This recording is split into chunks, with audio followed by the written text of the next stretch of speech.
En la historia de la conquista espacial humana, pocas cifras pegan tan fuerte como el costo de $1.500 millones por cada lanzamiento del transbordador espacial de la NASA. Ese fue el precio que Estados Unidos aceptó pagar para mantener en órbita terrestre un símbolo de poder tecnológico. Hoy, una misión equivalente para poner carga en el espacio puede hacerla SpaceX por menos de $100 millones por vuelo comercial, e incluso bastante menos si hablamos del costo interno. Y esa diferencia no es solo un tema de dinero, es la señal más clara de que está ocurriendo una evolución profunda en la forma en que la humanidad se acerca al espacio. El 8 de diciembre pasado se marcó un hito histórico, sin fuegos artificiales ni grandes ceremonias. Un Falcon 9, con el número de serie B10667, despegó por 32ª vez en su vida. 32 vuelos orbitales, 32 aterrizajes exitosos, todo concentrado en una pieza de metal de más de 70 metros de altura.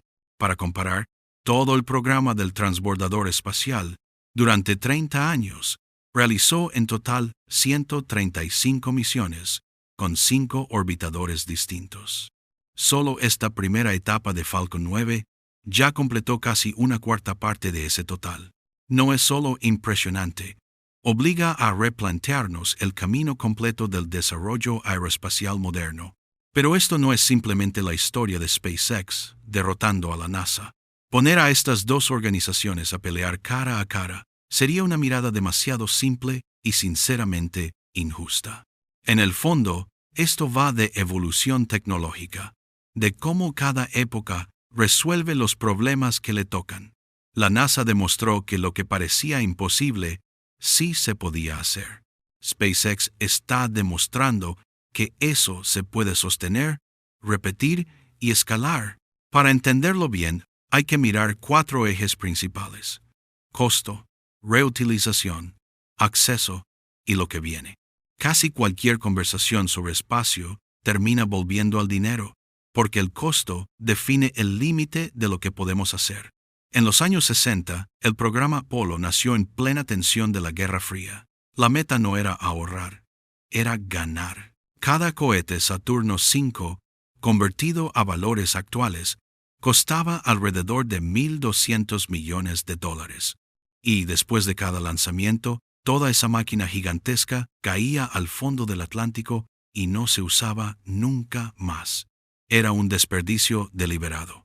A Estados Unidos no le importaba la eficiencia económica.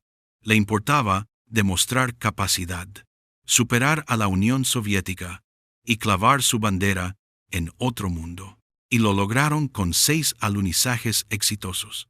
Un logro que todavía se considera una cumbre de la inteligencia y la voluntad humanas. Pero ese modelo no podía durar para siempre. Ninguna economía puede aceptar tirar miles de millones al mar después de cada vuelo. Cuando llegó el transbordador espacial, venía con una promesa: una nave reutilizable que sube y baja como un avión y que convertiría el espacio en un destino frecuente y barato. Las proyecciones iniciales de la NASA eran súper optimistas: 50 vuelos al año, con un costo de apenas entre 10 y 20 millones de dólares por misión, según el valor del dinero de los años 70. La realidad fue totalmente distinta. El transbordador voló en promedio 4 o 5 veces al año, y cada misión se comía cerca de $1.500 millones si sumas mantenimiento, operación y un equipo humano enorme. En más de 3 décadas, el programa consumió alrededor de $200.000 millones. Y aquí hay algo clave. Esto no fue un fracaso de la NASA. Trabajaban con tecnología de los años 70 y dentro de una red de presiones políticas complicadísima. El transbordador tenía que cumplir requisitos de la Fuerza Aérea de Estados Unidos, convencer al Congreso y servir para de todo: ciencia, tareas militares y construcción de estación espacial. El resultado fue una máquina extremadamente sofisticada, creativa, pero también carísima. Un gran compromiso entre ambición y realidad. Luego apareció SpaceX con una pregunta completamente distinta: No, ¿qué podemos hacer?, sino, ¿hasta qué punto podemos hacer esto de manera sostenible? Un lanzamiento de Falcon 9, con primera etapa reutilizable, le cuesta a SpaceX, más o menos, entre 15 y 20 millones de dólares. Para los clientes, el precio suele estar entre 60 y 70 millones de dólares, frente a los 1.500 millones del transbordador.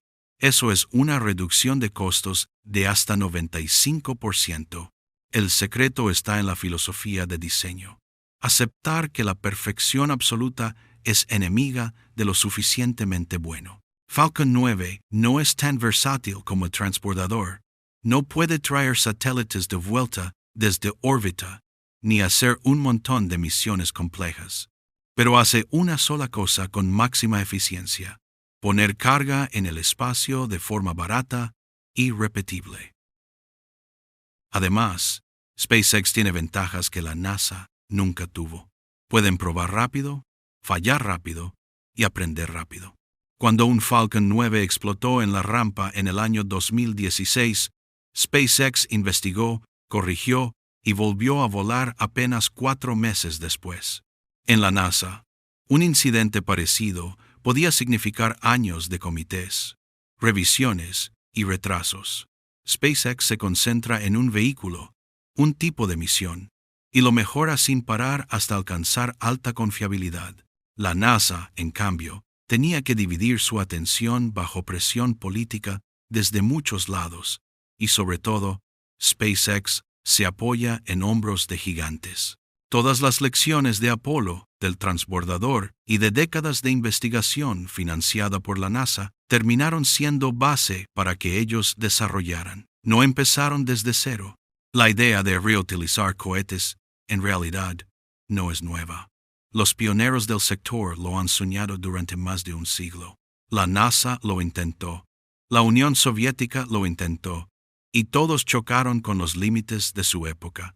El transbordador era un sistema súper complejo, con 3 piezas principales, cada una con recuperación distinta.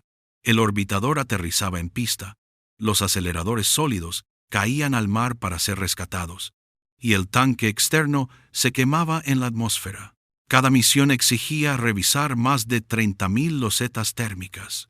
Una grieta pequeña podía volverse desastre, como dejó claro el accidente del Columbia en el año 2003. La reutilización existía en teoría, pero en la práctica era lenta y carísima. Falcon 9 tomó el camino contrario, un diseño tipo palo más simple, con 9 motores abajo, tanques al medio y la carga arriba. Después de completar su tarea, la primera etapa se da la vuelta, enciende motores y aterriza en vertical, ya sea de vuelta en tierra o sobre un barco dron en el mar.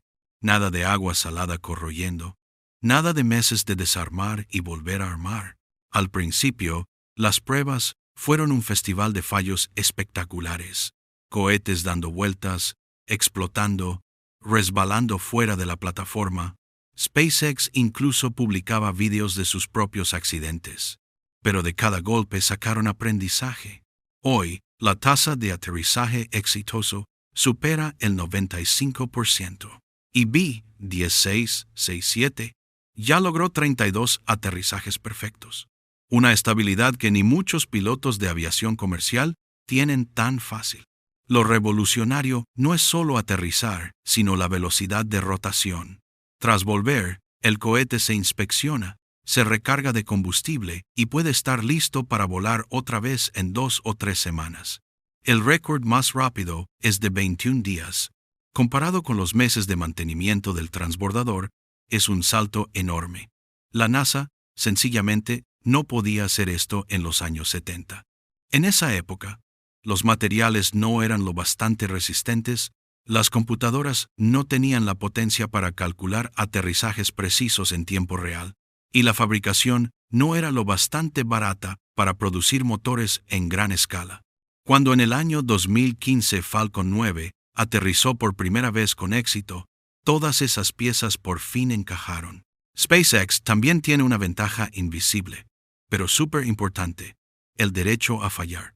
Cuando la NASA pierde un vehículo, el Congreso abre audiencias. Cuando SpaceX pierde uno en fase de pruebas, lo analizan, lo arreglan y siguen. Esa libertad empuja la velocidad de evolución. 32 vuelos de una sola primera etapa no son solo un récord técnico, son prueba de que, por fin, después de 5 décadas, el sector aeroespacial llegó a una madurez real.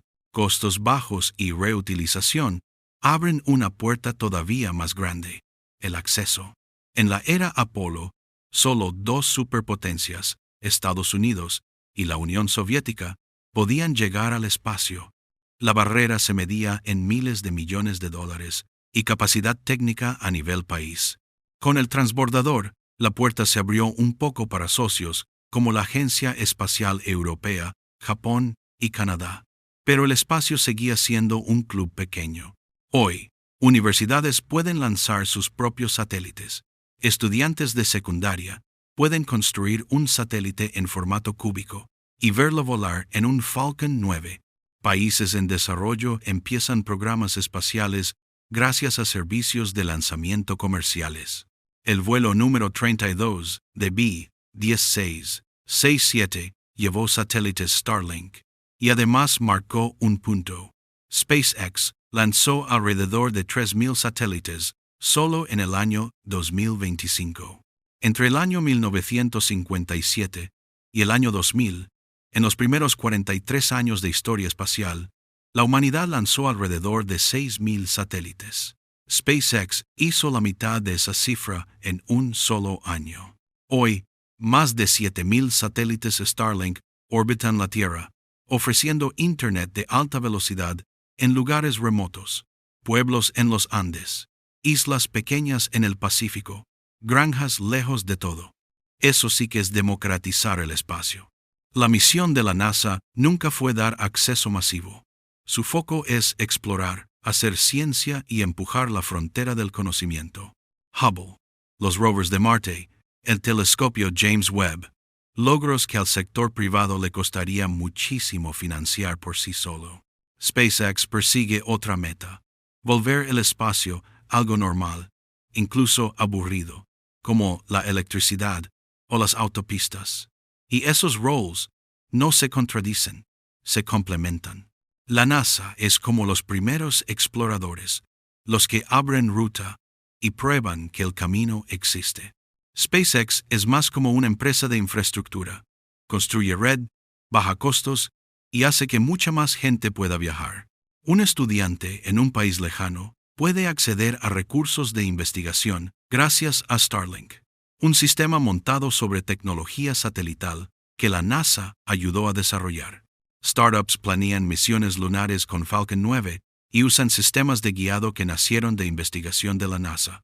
No es reemplazo, es una cadena de evolución. La NASA sigue con las misiones científicas más complejas, mientras SpaceX mueve carga y tripulación de forma frecuente.